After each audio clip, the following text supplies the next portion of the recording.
身为一个全台走透透、深入体验在地客庄文化的背包客，今天我来到了新竹横山社区，这里保存一座全国罕见的客家八卦巷聚落，设计转折多变的窄巷，形成趋吉避凶的八卦形状。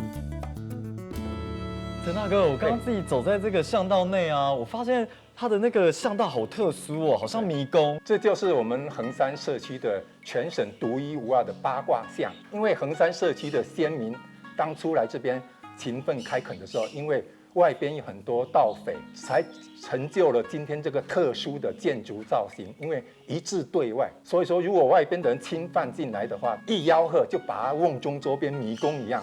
那些盗匪啊就跑不出去了。我们整个社区外围有一个像护城河的野溪，所以以那条为中心，就开始慢慢这样堆叠。所以为了紧密依靠在一起，所有各种房子造型都有。文化局当初定全新竹县14条轻旅行路线，就把我们打造一个很响亮的名号，叫38社区。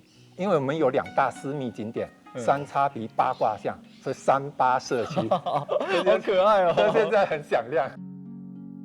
横山社区位于整个新竹县的地理中心位置，八卦巷外的护城河通往三叉皮，而三叉皮就在横山社区的中心。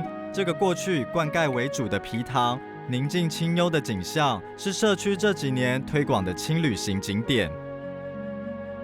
这个三叉皮呢，是以前陈家的祖先来到这横山开垦哦，因为从无到有，他看到这个有3个山谷的山泉水源源不断，所以故宫挑担把这个水坝筑起来。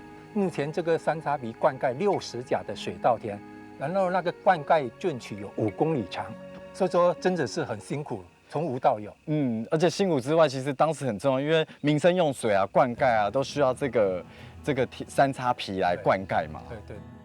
欣赏完美景，社区的轻旅行还可以品尝在地的美食。